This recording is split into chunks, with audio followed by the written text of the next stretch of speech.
절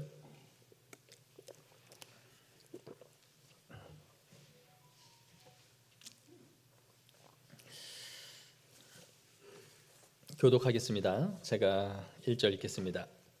아브라함과 다윗의 자손 예수 그리스도의 계보라. 아브라함이 이삭을 낳고 이삭은 야곱을 낳고 야곱은 유다와 그 형제들을 낳고 유다는 다말에게서 베레스와 세라를 낳고 베레스는 헤스론을 낳고 헤스론은 람을 낳고 람은 아미다답을 낳고 아미다답은 나손을 낳고 나손은 살몬을 낳고 살몬은 라합에게서 보아스를 낳고 보아스는 룻에게서 오벳을 낳고 오벳은 이새를 낳고 이새는 다윗왕을 낳았느니라. 다윗은 우리아의 아내에게서 솔로몬을 낳고 솔로몬은 르호보암을 낳고 르호보암은 아비야를 낳고 아비야는 아사를 낳고 아사는 여호사밧을 낳고 여호사밧은 요람을 낳고 요람은 우시아를 낳고 우시아는 요담을 낳고 요담은 아하스를 낳고 아하스는 히스기야를 낳고 히스기야는 므낫세를 낳고 므낫세는 아몬을 낳고 아몬은 요시아를 낳고 바벨론으로 사로잡혀 갈 때에 요시아는 여고냐와 그의 형제들을 낳으니라. 바벨론으로 사로잡혀간 뒤에 여호냐는 스알디엘을 낳고 스알디엘은 스룹바벨을 낳고 수룹바벨은 아비웃을 낳고 아비웃은 엘리야김을 낳고 엘리야김은 아소르를 낳고 아소르는 사독을 낳고 사독은 아킴을 낳고 아킴은 엘리웃을 낳고 엘리웃은 엘르아사를 낳고 엘르아사는 mat단을 낳고 mat단은 야곱을 낳고 야곱은 마리아를 낳고 요셉을 낳았으니 마리아에게서 그리스도라 칭하는 예수가 나시니라. 아멘. 우리 오늘은 온 가족 또 교육부서 연합 예배를 드리는데요. 연합 예배를 드릴 때는 항상 퀴즈를 내서 상품권을 주죠. 오늘은 좀 수준 높은 문제를 준비했어요. 크리스마스를 우리가 엑스마스라고 표기를 많이 하죠. 이 X는 그럼 뭘까요? 이거 한 번도 안 생각해 보셨나요? 왜 이걸 엑스마스라고 할까? 전 여친 X 이건 아닐 거고 엑스마스의 X는 뭘 의미할까요? 아는 분 손. 우리 교회 교양이 이 정도는 아닐 텐데 이제 한 분이 손을 드셨어요? 우리 어린애들에게 먼저 기회를 한번 주고 싶은데 우리 조민기 집사님이 맞추셔서 아이를 주면 되겠네요. X가 뭔가요? 그리스도. 예, 맞습니다. 이 크리스토스라는 이 헬라어의 앞자를 써서 엑스마스. 어디 가서 여러분 의미는 좀 알고 씁시다. 크리스토스 마스는 카톨릭에서는 미사 할 때의 그 예배의 의미죠. 보내다, 파송하다라는 의미인데 가톨릭에서는 이걸 미사로 이제 쓰죠. 우리는 쓰지 않는 말이지만, 그러니까 예수 그리스도의 오심을 예배하는다라는 의미에서 엑스마스, 크리스토스마스라가 된 거죠. 교양이 털린 것 같아서 갑자기 우울해졌네요, 다들. 어쨌든 우리 조민규 집사님이 2장을 드릴게요.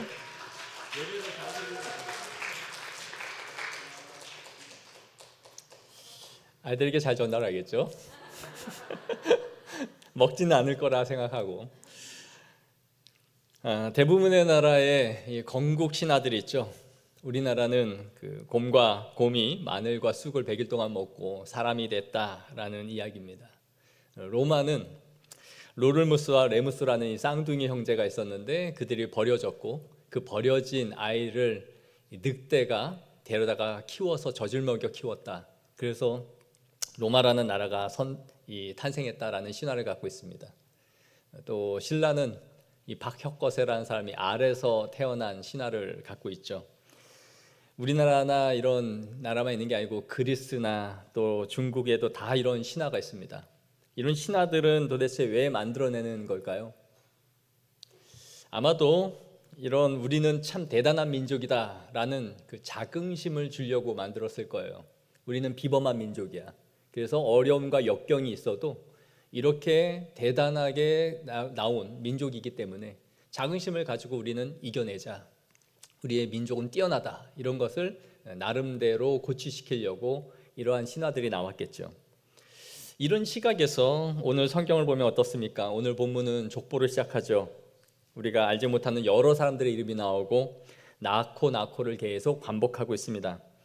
인류를 구원할 이 메시아를 기록한 이 족보를 쓴다면 그분은 좀 더 비범하고 이 하늘과 땅을 뒤흔들 만한 무언가 특별한 방식으로 임해야 될 것 같다라는 생각을 하게 되죠.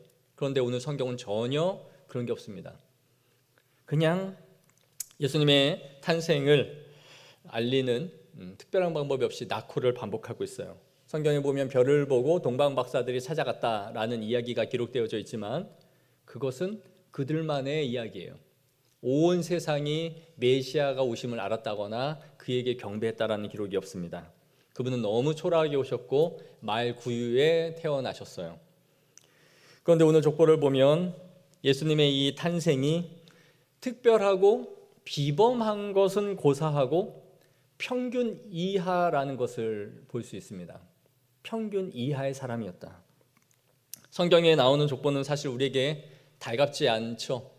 신약성경 읽어보겠다고 마태복음 딱 펴는 순간 이름 모를 사람들이 쏟아져 나오고 나코를 반복하는 이 지루한 이야기가 펼쳐지면서 그냥 성경을 덮고 싶다라는 생각이 들게 만드는 것이 이 족보인 것이 사실입니다. 하지만 하나님은 이 족보 안에 우리에게 굉장히 큰 의미를 오늘 담아 놓으셨다라는 것을 이 성탄 예배를 드리면서 살펴보려고 합니다. 예수님의 족보는 전혀 특별하지 않고 평균 이하라고 말씀을 드렸는데 그 근거를 말씀드릴게요. 3절을 보시겠습니다. 3절에 유다는 다말에게서 베레스와 세라를 낳고라고 되어 있어요. 우리가 창세기 강해를 살펴보면서 이 다말과 유다 이야기를 살펴보았습니다. 유다와 다말은 시아버지와 며느리의 관계였죠. 며느리인 이 다말은 유다의 아들과 살다가 먼저 남편을 잃었습니다. 시아버지였던 유다는 당시의 관습에 따라 자신의 아들을 며느리에게 주어야 했어요. 그래서 대를 이어주어야 할 책임이 있었던 거죠. 오늘날 우리의 관점으로 보면 말도 안 되는 일이었겠죠. 형제에게 또 형제가 죽었다고 동생이 그 대를 이어간다? 말이 안 되는 문화겠지만 하나님께서는 한나의 한 대가 가정에 끊어지지 않도록 주신 은혜의 방식이었어요. 계대 혼인법으로서 하나님이 주신 은혜의 방식이었죠. 그래서 그 대가 계속 유지될 수 있도록 하나님이 주신 은혜의 조치였습니다. 하지만 유다는 며느리에게 이 의무를 행하지 않아요. 그리고 다말을 그냥 친정으로 가 있으라라고 합니다. 아무리 기다려도 자신은 과부로 살아 죽을 수밖에 없는 처지에 그냥 내버려 두고 있다는 것을 알자 다말이 꾀를 쓰죠. 아버지가 근처에 왔다라는 소식을 알고는 창기로 변장을 해서 그 시아버지에게 접근합니다. 그리고 유다는 그것을 알지 못한 채 며느리와 관계를 맺고 임신을 하게 되는데 그 사이에서 태어난 아이가 바로 베레스와 세라였던 거예요. 그런데 특이한 점은 1, 2절을 한번 보세요. 아브라함이 아이를 낳았다라고 말하고 그 다음에 이삭과 야곱도 나오는데 아내의 이름이 있습니까 없습니까? 족보에 아내들의 이름이 없어요. 아브라함이나 이삭이나 야곱의 이름 아내들은 적혀 있지 않습니다. 그런데 마태는 유독 3절에 가서 유다는 다말에게서 라고 기록을 하고 있다는 거예요. 다른 족장들의 아내들의 이름은 다 빼고 쓰지 않으면서 마치 일부러 사람들에게 드러내놓고 이것을 알리겠다라는 목적을 갖고 있는 것처럼 유다와 그의 며느리 다말의 이름을 굳이 여기다 집어넣고 있다는 거죠. 아브라함, 이삭, 야곱의 아내들은 다 빼놓고요. 오히려 숨기고 싶은 이야기를 오히려 대놓고 썼단 말이에요. 자, 5절 이어보시겠습니다. 살몬은 라합에게서 보아스를 낳았다라고 되어 있죠. 우리가 잘 아는 이 라합은 기생 출신이었습니다. 창기죠. 창기는 율법대로라면 돌에 맞아 죽어야 할 대상이었어요. 그런데 이런 창기가 예수님의 족보 안으로 지금 들어왔습니다. 그리고 보아스는 룻에게서 오벳을 낳았다라고 되어 있죠. 룻은 모압 이방 여인 출신이었습니다. 라합과 다말도 가나안 지방 여인이었어요. 아브라함이 가나안 여인과 결혼하지 말라라고 했고 그래서 자신의 고향 땅까지 일부러 보내서 며느리를 데려왔습니다. 그런데 여기에 라합과 다말이 가나안 출신, 룻은 이방 모압 출신이 여인이 들어왔다라는 거예요. 이것은 성경에 금하고 있는 것이죠. 이방 출신들은 성전 안으로 들어올 수는 없는 부류의 사람들이었다라는 거예요. 그럼에도 이 두 사람이 예수님의 족보 안으로 들어왔다라는 거죠. 오늘 족보는 정말 여러 부분에서 파격적입니다. 첫째, 이 족보 안에는 여자가 5명이나 기록되어 있어요. 오늘날 우리나라 족보에도 이제 여자들이 족보에 함께 기록되기 시작했습니다. 그런데 이게 불과 얼마 되지 않죠. 당시 고대 사회에서는 여자는 계수되지도 않았으니 족보에 올린다는 건 말이 되지 않는 거예요. 그런데 이 여인들을 지금 고대 사회에서 5명이나 기록을 했다는 거죠. 둘째, 율법의 기준으로 본다면 이 여자들은 절대로 이스라엘 백성 안으로 들어올 수 없는 사람들이었어요. 이방 출신들이었던 거죠. 이건 남자라 할지라도 마찬가지였어요. 신분으로 보면 창기였고 심지어 창기로 변장하여 폐륜을 저지른 여인이 족보 안으로 들어왔습니다. 율법에 따르면 다 돌에 맞아 죽어야 될 대상들이었다는 거예요. 이스라엘에 남길 수 없는 사람들. 또 하나의 파격이 이어지고 있습니다. 6절을 보시겠습니다. 다윗은 우리아의 아내에게서 솔로몬을 낳고라고 되어 있죠. 다윗은 밧세바에게서 솔로몬을 낳고라고 되어 있는 게 아니라 우리아의 아내에게서 솔로몬을 낳고 이렇게 되어 있어요. 누구의 아내다? 굳이 우리아의 아내다 라고 이걸 기록했단 말이죠. 우리는 다윗이 밧세바를 얻기 위해서 얼마나 파렴치한 짓을 했는지를 잘 알고 있습니다. 자신의 충신이었던 우리아를 국가의 전장에 나가 있었죠.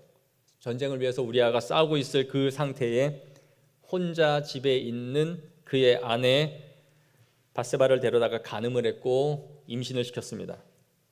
다윗은 밧세바가 임신한 사실을 숨기기 위해서 우리아를 죽이려고 갖은 노력을 하죠. 편지를 써서 전장 최전방에 그를 세워라. 죽일 수는 없으니까 전사할 수 있도록 만들어버린 거죠. 함정을 판 겁니다.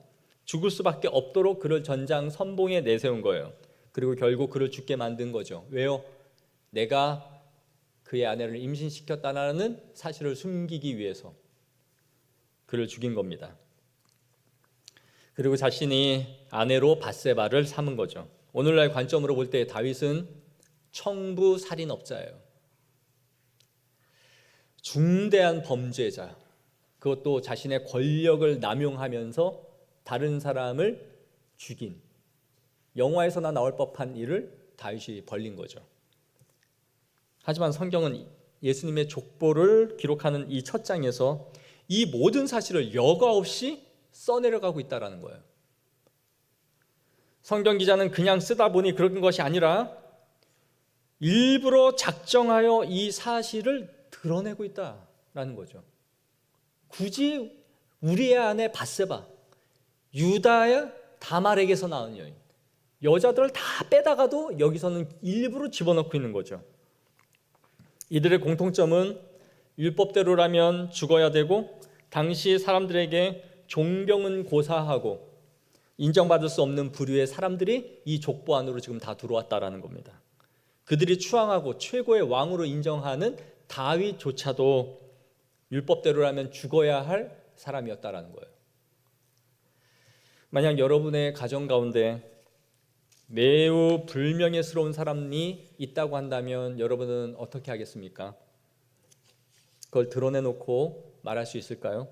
내 친척 중에 TV에 나온 희대의 살인마가 우리의 일가 친척 중에 있다면요. 아니면 성범죄자로 지금도 발찌를 끼고 전자발찌를 차고 매년 인터넷에 신상이 공개되고 있는 그러한 사람이 우리 가족 가운데, 친인척 가운데 있다면 여러분은 어떻게 하겠습니까? 그런 이야기를 서슴지 않고 말할 수 있습니까? 우리 삼촌이 성범죄자야. 지금 전자발찌 차고 다닌다? 알고 싶으면 들어가 봐. 신상이 나와 있어. 그런 머저리 같은 행동을 할 사람이 있습니까? 행여나 알게 될까 봐 그것이 두려워서 쉬쉬하고 감추려 하겠죠. 창피하니까요. 그런데 어떻게 예수님의 메시아, 하나님의 아들인 예수 그리스도의 족보라고 하면서 이걸 기록하면서 비범하고 특별하게 쓰지는 못할 망정 그 이하, 평균 이하의 내용을 굳이 이렇게 기록하여 망신을 주듯이 이 족보를 써내려가고 있는가? 이 추함을 이렇게 드러내고 있는가? 이걸 우리 한번 생각해 봐야 된다는 거예요. 왜 이렇게 썼을까? 여기에는 엄청난 은혜가 있는 거죠. 엄청난 은혜를 담은 겁니다. 예수님은 이렇게 망가지고 엉망진창인 우리 가운데 들어오시는 것을 부끄러워하지 않으셨다라는 거예요. 이러한 우리와 한 가족이 되는 것에 있어서 전혀 그분은 부끄러워하지 아니하시고 개의치 않으셨다. 예전에 사역하던 교회에 한 권사님 신방을 갔는데요, 기도 제목을 말씀하라 했더니 깊은 한숨을 내셨습니다. 이유는 딸 때문이었어요. 중학교 때부터 이 딸이 본드를 불기 시작했고요, 온갖 사고를 다치기 시작했습니다. 그리고 그 당시 딸은 제 기억으로는 30살이 넘었던 것 같은데 교도소에 들어가 있는 상태였어요. 그리고 교도소 수발까지 들고 있는 상태였습니다. 근데 기가 막힌 것은 뭐냐면 이 딸이 자신의 딸이 아니라 입양한 딸이었다라는 거예요.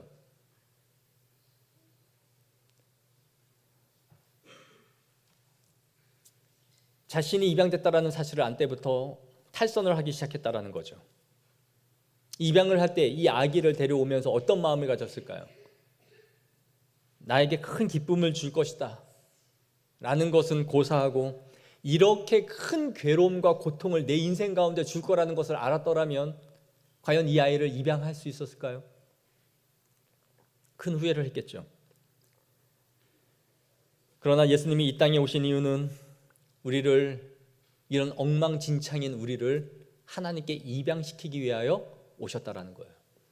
우리가 뭐 대단한 하나님의 일을 하고 효도하고 하나님의 나라를 세우고 이런 대단한 것을 할 거라는 기대가 아니라 이 엉망진창 다 망가진 우리를 위해서, 우리를 입양하기 위해서, 하나님께로 데려가기 위해서 오셨다라는 것이죠.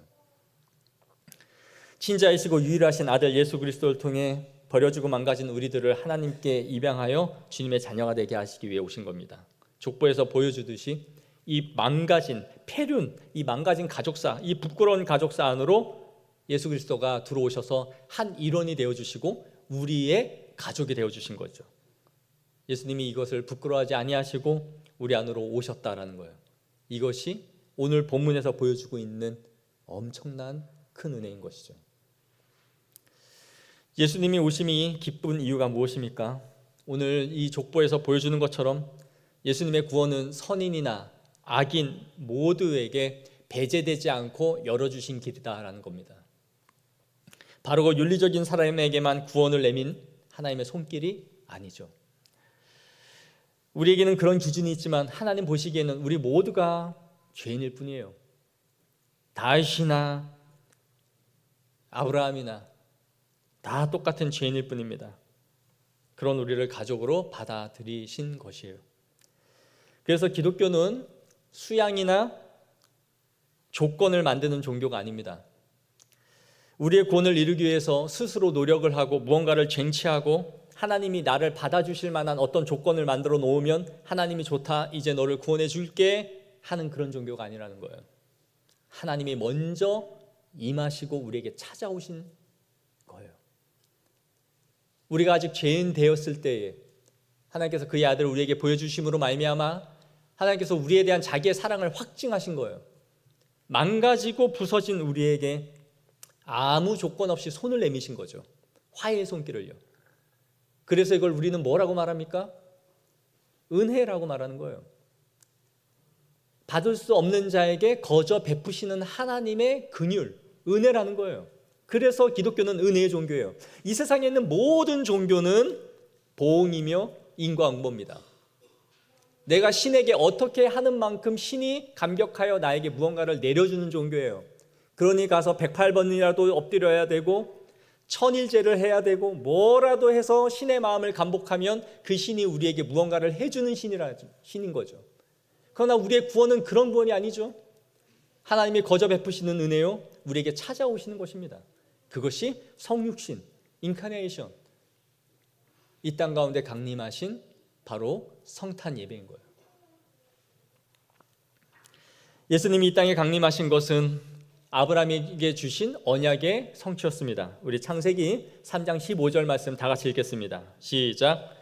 내가 너로 여자와 원수가 되게 하고 내 후손도 여자의 후손과 원수가 되게 하리니 여자의 후손은 내 머리를 상하게 할 것이요 너는 그의 발꿈치를 상하게 할 것이니라 하시고, 아담과 하와가 선악과를 따먹고 범죄하여 쫓겨나는 그 상황에서 이 말씀을 주시죠. 네 여자의 후손을 통해서 너를 구원할 거야. 그 약속대로 예수 그리스도가 오신 거예요. 그리고 이 약속은 아브라함의 언약의 성취였습니다. 우리 창세기 12장 3절 말씀 보겠습니다. 시작. 너를 축복하는 자에게는 내가 복을 내리고 너를 저주하는 자에게는 내가 저주하리니 땅의 모든 족속이 너를 인하여 복을 얻을 것이니라 하신지라. 아멘. 아브라함을 복의 통로가 되게 하시겠다 하죠. 너를 축복하는 자에게 축복이, 너를 저주하는 자에게 저주가 임할 것이다. 너로 말미암아 모든 족속이 축복을 받을 것이다.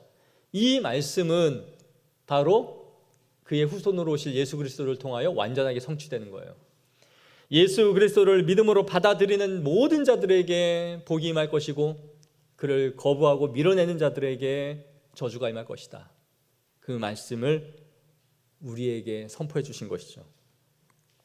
그분 앞에 나오는 모든 자들은 오늘 족보에 기록된 것처럼 그들의 신분이나 과거의 부끄러운 죄나 어떤 조건과 상관없이 모두 구원의 복을 누리게 될 것입니다.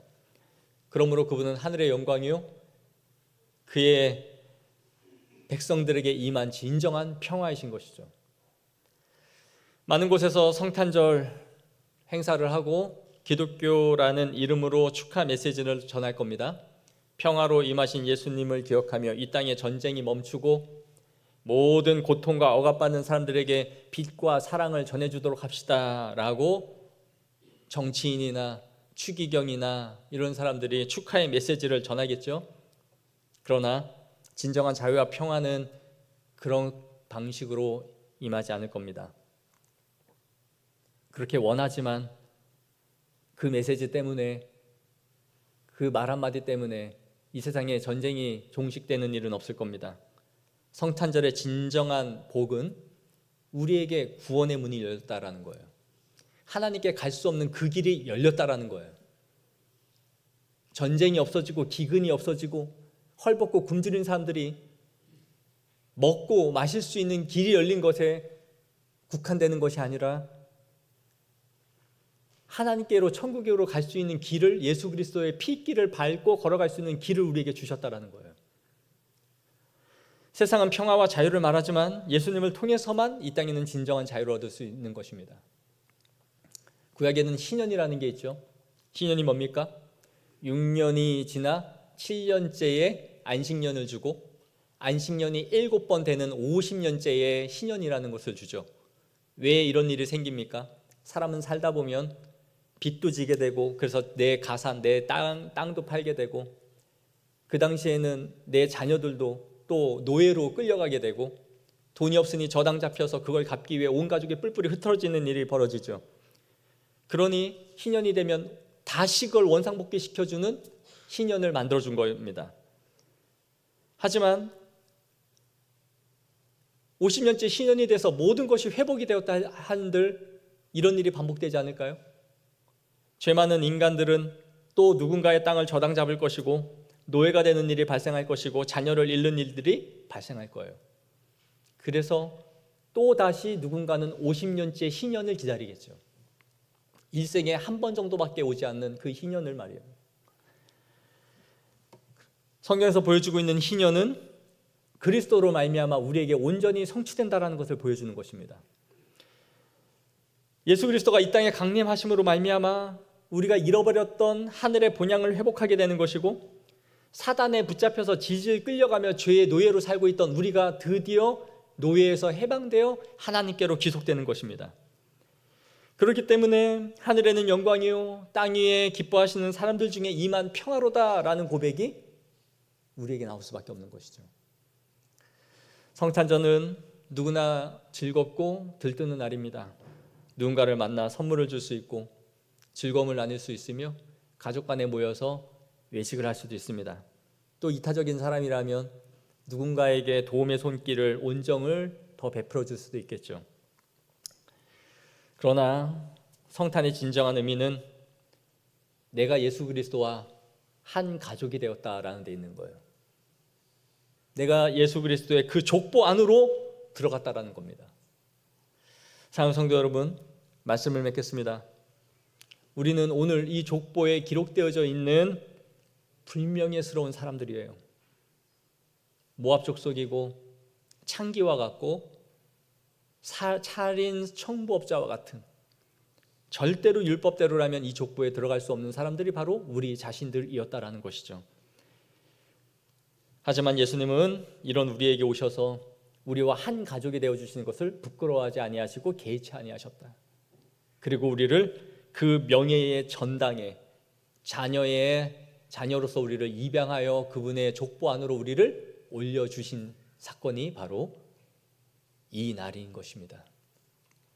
하늘의 생명책에, 하늘의 족보에 우리의 이름을 올려놓아서 그분의 가족이라, 그분의 안에 우리를 같은 반열 안에 넣어주신 것이죠. 여러분, 이러한 기쁨과 은혜가 있습니까? 이 감사가 있습니까? 이 즐거움이 있습니까? 이것을 아는 사람이 이 성탄의 즐거움을 누리는 영광인 줄 믿습니다. 정말 하나님 안으로는 들어갈 수 없는 이 부류에, 정말 저작거리에서나 굴러먹다가 끝날 나의 인생을 하나님께서 나를 부르셔서 너는 내 자녀라, 내 아들이라, 내 족보에, 내 입양에 너를 넣어주마. 그리하여 우리의 이 생명체계의 족보가 지금도 흘러가고 있는 줄을 믿습니다. 그 은혜를 감사하며 하나님 앞에 이 성탄을 기쁨으로 누릴 수 있는 거룩한 성도들이 되어지기를 축복합니다. 기도하겠습니다.